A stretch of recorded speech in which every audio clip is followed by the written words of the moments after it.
மிகப்பெரிய அதிர்ச்சி இதில் காத்துக்கிட்டு இருக்கு.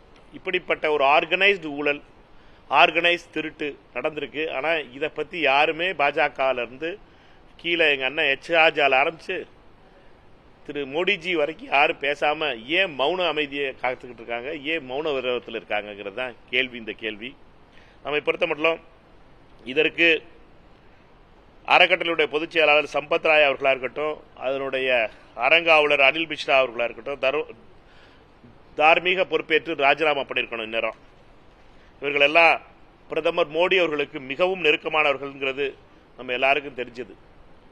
இது ஏன் இன்னைக்கு பேச வேண்டியதாக இருக்குன்னு கேட்டீங்கன்னா, பாஜகவை பொறுத்த மட்டும் மீண்டும் மீண்டும் அறநிலைத்துறை கண்ட்ரோலில் இருக்க கோயில்களை பற்றி, தமிழ்நாட்டில் கோயில் இருக்கிறதுனால அரசாங்கத்து கையில் கோயில் ஏன் இருக்கணும், அரசாங்கத்திற்கு கோயிலை மெயின்டைன் பண்ணுறதுக்கு என்ன அதிகாரம் இருக்குன்னு பாஜக திருப்பி திருப்பி சொல்லிட்டு வர்றதை நம்மளால் பார்க்க முடியுது. ஆர்எஸ்எஸ்க்கும் பாஜகவிற்கும் சோறு போடுறதா கோயில்களை மாதிரி இருக்குங்கிறத வடநாட்டில் இந்த ஊழல் நம்மளுக்கு காட்டுது. இது மாதிரி தனியார் கைகளில் இருக்க கோயில்களை வச்சு தான் ஆர்எஸ்எஸும் பாஜகவும் கடன் நடத்தியிருக்காங்கிறது உலகறிந்த உண்மை. அவர்களை பொறுத்த மட்டும் அதே நிலை தமிழ்நாட்டில் வரணுங்கிறக்காக அறநிலையத்துறையை டார்கெட் பண்ணி கோயில் நடத்துகிற வேலை அரசாங்கத்தோட வேலையா, கோயில் நடத்துறது அரசாங்கத்தோட வேலையா, இதை பக்தர்கள் கையில் கொடுக்கணும்னு சொல்லி இந்த பக்தர்கள் ஸ்டோரியை உள்ளே கொண்டு வருவாங்க. பக்தர்கள்ங்கிற போர்வையில் திருடர்கள் உள்ள நுழைஞ்சு அந்த திருடர்களுடைய கையில் இந்த பணம், பக்தர்களுடைய பணத்தை எடுத்து எக்ஸ்ப்ளாய்ட் பண்ணுறது தான் பாஜகவினுடைய ஆர்எஸ்எஸ்னுடைய குணம். அந்த குணத்தை தடுக்கிறது தான் இந்த அறநிலையத்துறை சட்டம் தமிழ்நாட்டில் இருக்குது. இந்த என்டோர்ஸ்மெண்ட் சட்டத்தினுடைய அடிப்படையில் தான் தமிழ்நாட்டில் இது அரசாங்கத்தினுடைய கண்ட்ரோலில் இருக்குது. அரசாங்கத்தினுடைய கண்ட்ரோலில் இருக்கிறதுனால ஒரு அக்கௌண்டபிலிட்டி இருக்குது. சட்டமன்றத்தில் இதை பற்றி கேள்வி கேட்கலாம், பதில் சொல்லலாம், ஆர்டிஐக்குள்ளே வரும், ஆர்டிஐயில் கேள்வி கேட்கலாம். அதனால சாமானியர்களுக்கு, பத்திரிகையாளர்களுக்கு உங்களுக்கு தகவல் வரும். ராமர் கோயிலில் ஆர்டிஐக்குள்ளே வராது. ஏன்னாட்டா அது ஒரு பிரைவேட் ட்ரஸ்ட். பிரைவேட் ட்ரஸ்ட்னு இருக்கும்போது அது கேள்வி கேட்க முடியாது. இதைத்தான் பாஜக எல்லா மாநிலங்களையும் பண்ணிக்கிட்டு வருது. இதைத்தான் தமிழ்நாட்டிலையும் பண்ணணும்னு நினைக்குது. தமிழ்நாட்டை பொறுத்த மட்டும் அறநிலைத்துறையுடைய பல்லாயிரக்கணக்கான சொத்துக்கள் அரசாங்கத்தினுடைய சொத்துக்களா இருக்கு. அதை கேள்வி கேட்டுக்கிட்டே இருக்கிறது தான் பாஜகவினுடைய, இந்து முன்னணியுடைய, ஆர்எஸ்எஸ் வேலையா இருக்கு. ஆர்எஸ்எஸ் பொறுத்த மட்டும் இந்த இந்து பக்தருடைய கையில கோயில் கொடுக்கணும், பக்தர்களுடைய கோயில் கொடுக்கணும்னு சொல்றது எதுக்காக கேட்டீங்கன்னா, ராமர் கோயில் மாதிரி இந்த திருட்டுத்தனத்தை நடத்த டெய்லி 16 லட்சம் ரூபாய் உண்டியல்ல கை வச்சு கொண்டு போறதுக்கு தான் இந்த வேலையை பார்க்குறாங்க. இதற்காகத்தான் இந்த கூட்டமே பேசிட்டு வருது. எல்லா இடத்துலையும் பார்த்தீங்கன்னா அவர்கள் பேசுவது எல்லாமே இந்த கோயில் சொத்தை பக்தர்கள் கொடுக்கணும், பக்தர்களை கொடுத்தா பக்தர்கள் சரியா பார்த்துக்கிடுவாங்க, அதிகாரிகள் வச்சுக்கிற தப்பு, நான் பிலீவர்ஸ் மேனேஜ் பண்றாங்க, இப்படிங்கிறதெல்லாம் இவர்களுடைய அன்றாட கதைகளா நம்ம கேட்டுட்டு வர்றோம். இதை எதுக்காக சொல்றோம்னு கேட்டீங்கன்னா, பாஜக, தமிழக பாஜக உடைய பிரச்சாரம் இந்த ராமர் கோயில் விஷயத்தில் தெளிவா தெரியுது. ஒரு தனியார் கையில் போனாலோ, தனியார் ட்ரஸ்ட்டுக்கு போனாலோ ஆர்டிஐக்குள்ள வராது. சட்டமன்றத்தில் அதை பற்றி கேள்வி கேட்க முடியாது. அதில் நடக்கிற தவறுகளை மூடி மறைக்க முடியும். இதற்காகத்தான் இவர்கள் அரசாங்கம் கையில் இருக்க, அறநிலையத்துறை கையில் இருக்க சொத்துக்களையும் கோயில்களையும் தனியார்களுடைய கையில் கொடுக்கணும்னு சொல்லி பாஜக இதற்காக கோரிக்கை வைக்கிறாங்க. இது நம்மை பொறுத்த மட்டும் இந்த இன்றைய சந்திப்பு எதற்காக கேட்டீங்கன்னா, இந்த ராமர் கோயில் விஷயத்தில் ஒரு சரியான, நேர்மையான ஒரு என்கொயரி வேணும், சிபிஐ என்கொயரி வேணும்னு அகில இந்திய காங்கிரஸ் கமிட்டியுடைய தலைவர் கார்கே அவர்கள் எஸ்ஐடி அமைக்க வேண்டும் என்பதை கேட்டிருக்கிறார்கள். அதை வலியுறுத்தியும் அதை விளக்கியும் தான் இந்த பிரஸ் கான்ஃபரன்ஸ். அதனால உங்க எல்லாருக்கும் ஞாயிற்றுக்கிழமை அன்னைக்கு வந்ததுக்கு நன்றியை தெரிவிச்சுக்கிறேன். எல்லாரும் வேற எதுவும் கேள்விகள் இருந்தா கேளுங்க.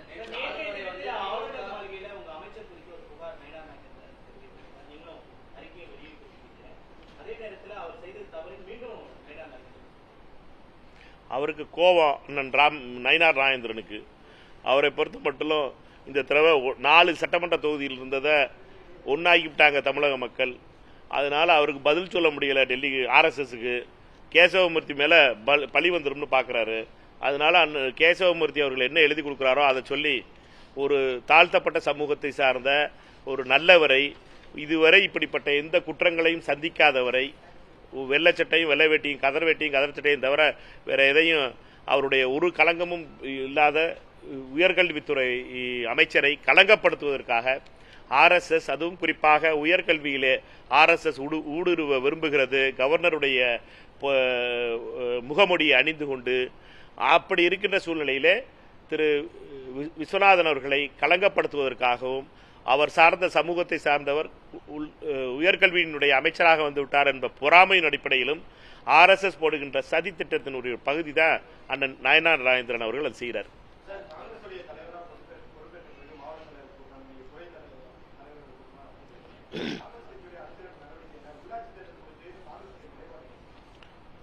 காங்கிரஸ் கட்சியை பொறுத்த மட்டும் நாங்கள் நாளைக்கு ஒரு செயற்குழு கூட்டம் இருக்கு.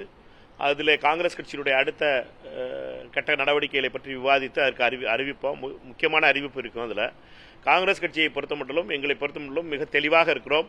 இந்த தாவேகா, காங்கிரஸ், லீக் மற்றும் VCK கூட்டணி என்பது நீண்ட நாள கூட்டணியாக மாற்ற வேண்டும். இது மக்கள் நலனை முன்வைத்த கூட்டணி. மக்கள் என்ன விரும்புகிறார்களோ அதை செய்வதற்காக அமைக்கப்பட்ட கூட்டணி. அதனால காங்கிரஸை பொறுத்த மட்டும் மதசார்பற்ற ஒரு கூட்டணி அமைந்திருப்பதும் அதே நேரத்தில் சமூக நீதிக்கான கூட்டணியாகவும் இருக்கிறது.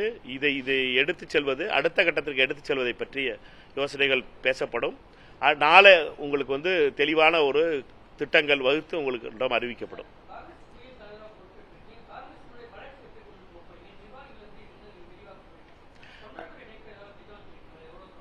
எல்லாம் வெயிட் பண்ணுங்க. இன்னைக்கு ராமர் கோயில் மேட்ரு. ராமர் கோயிலில் பாஜக காரர்களும் RSS காரர்களும் கை வச்சிருக்காங்க. உண்டியலில் 17 லட்சம் ரூபா டெய்லி கலெக்ஷன் கை வச்சிருக்காங்க. ஏறக்குறைய 7-8 கோடி ரூபாய் அடிச்சு முடிச்சிட்டாங்க. எவ்வளவு ஆச்சுன்னு ஒன்றும் தெரியல. இது வரைக்கும் சுப்ரீம் கோர்ட்டில் போனாலும் சரி கேட்க மாட்டாங்க. மோடி மௌனம் சாதிக்கிறாரு. அண்ணன் ராஜா அவர்கள் மௌனம் சாதிக்கிறாரு. நயனார் நாகேந்திரன் அவர்கள் மௌனம் சாதிக்கிறாங்க. யாரும் நீங்க கேள்வி கேட்க மாட்டீங்க. தயவு செய்து சாமி விஷயம் கண்ணை குத்திரும். அதனால தயவு செய்து நீங்க எல்லாரும் அதை கவனமா பாஜக காரர்கிட்ட கேள்வியை கேள்வி.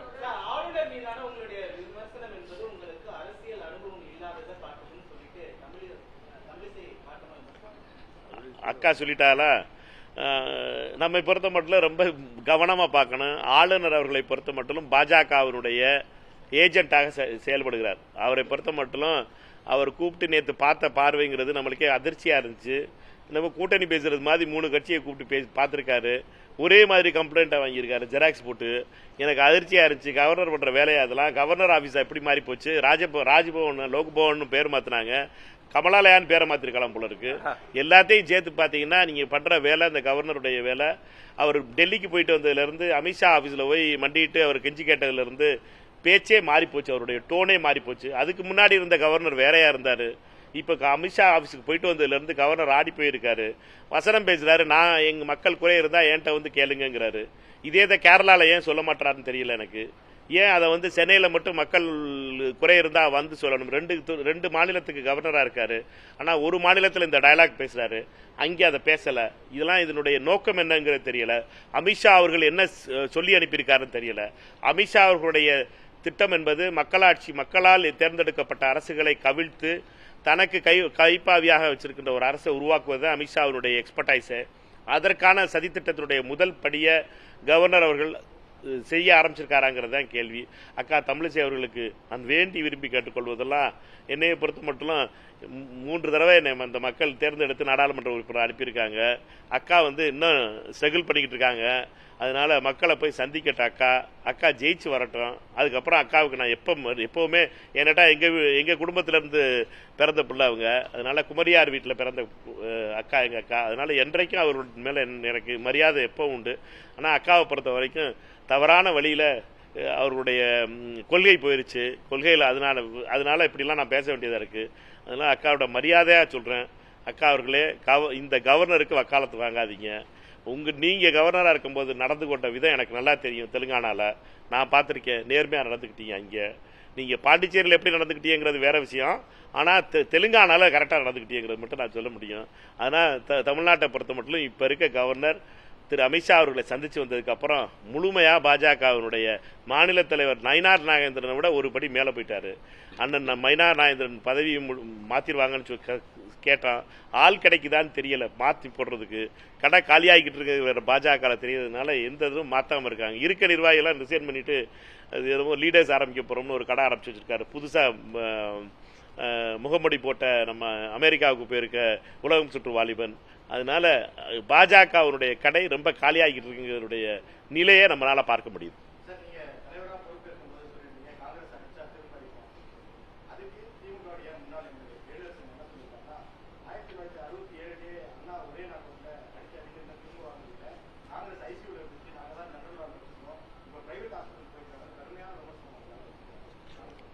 அவர் வரலாறு தெரியாதவர் பாவம்.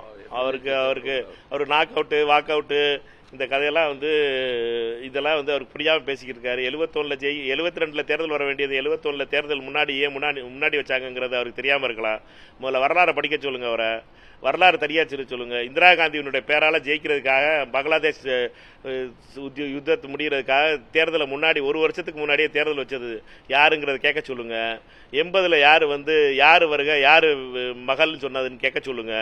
96 ஐயா மூப்பனாரை என்னெல்லாம் பேசினாங்கிறதுல கேட்க சொல்லுங்க. 2004 அன்னை சோனியா காந்தி அவர்களை மருமகளே வருகன்னு சொல்லி யார் சொன்னாங்கிறத கேட்க சொல்லுங்க. வரலாறு இதெல்லாம் இருக்குது. இதெல்லாம் நாக் அவுட்டு வாக் அவுட்டு அதெல்லாம் இந்த கதையெல்லாம் எங்களுக்கு டைலாக் ரைமிங் எங்களுக்கும் தெரியும். அதனால் அவரை பொறுத்த மட்டும் வரலாறை கரெக்டாக படிச்சுட்டு வாங்க நண்பா அப்படிங்கிறத என்னுடைய டைலாக்காக இருக்கும்.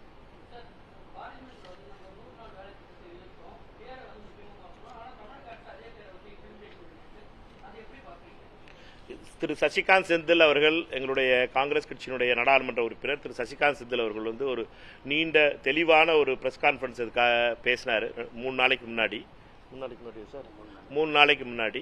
அதில் எங்களுடைய நிலை மிக தெளிவாக சொல்லியிருக்கோம். அது அவர் சொன்ன மொழியிலிருந்து ஏன் மொழிக்கு சொல்கிறேன்னா 90% மத்திய அரசு கொடுத்துக்கிட்டு இருந்துச்சு. 100 நாள் வேலையை பேர் மாற்றக்கூடாது. இதற்கு எதிர்த்து பாராளுமன்றத்தில் குரல் கொடுத்தோம், போராடணும். அதுக்கப்புறம் சட்டத்தை போட்டாங்க. சரியா, மாற்றிட்டாங்க. நம்பர் இருந்ததுனால மாற்றிட்டாங்க.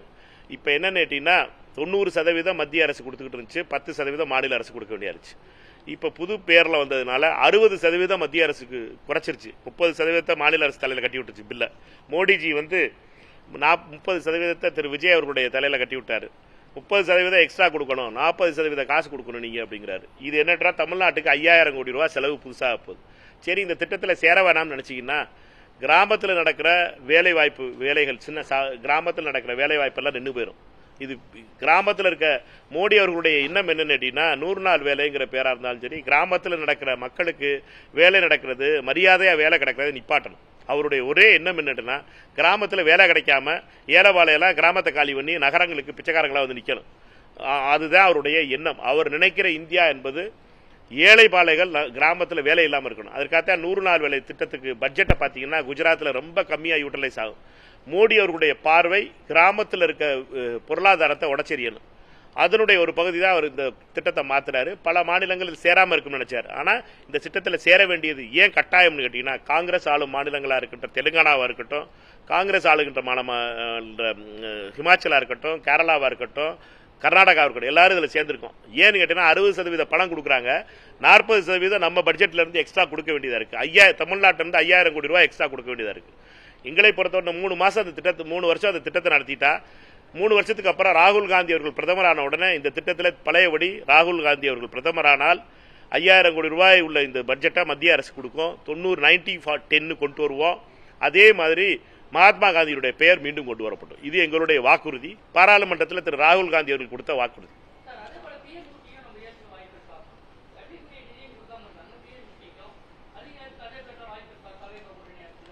அது கல்வி அமைச்சர்கிட்ட கேட்க வேண்டிய கேள்வி. நீங்க கல்வி அமைச்சர்கிட்ட கேட்டுட்டு எது முதலமைச்சருடைய அறிக்கையை நீங்க அன்னைக்கே நாங்கள் எங்களுடைய கூட்டணி கட்சி கூட்டத்துக்கு அப்புறம் முதலமைச்சருடைய அறிக்கையை, தெளிவான அறிக்கையை பார்த்துக்கலாம். அதில் அவரை பொறுத்த மட்டும் அவருடைய பார்வை வச்சிருக்காரு. எங்களுடைய பார்வை எல்லா பார்வையும் தாவேக்கா ஏற்றுக்கணும்னு ஒன்று காரணம் இல்லை. எங்களுடைய ஸ்டைலில் என் ஸ்டைலில் எல்லாத்தையும் அவங்க சேர்ந்து நமக்கு டிமாண்ட் பண்ண முடியாது. நாங்கள் கூட்டணியில் இருக்கிற நண்பர்கள், எங்களை பொறுத்த மட்டும் நாங்கள் தோழமையோடு இருக்கோம். எங்களுடைய ஸ்டைல் நாங்கள் மோடியை அமித்ஷாவையும் எதிர்க்கிறது முழுசா எதிர்ப்போம், நெஞ்சுக்கு நேரம் எதிர்ப்போம். அதுக்கு தான் பாராளுமன்றத்தில் 20ஆம் தேதி போய் எதிர்ப்போம். தொடர்ந்து பாஜக RSS பாஜகவை எதிர்ப்பது காங்கிரஸ் கட்சியினுடைய ஒரே கொள்கையா இருக்கும். அவர்கள் செய்கின்ற தவறுகளை தெளிவாக சொல்லக்கூடியது ஒரே காங்கிரஸ் கட்சி மட்டும்தான். சரியா? நன்றி.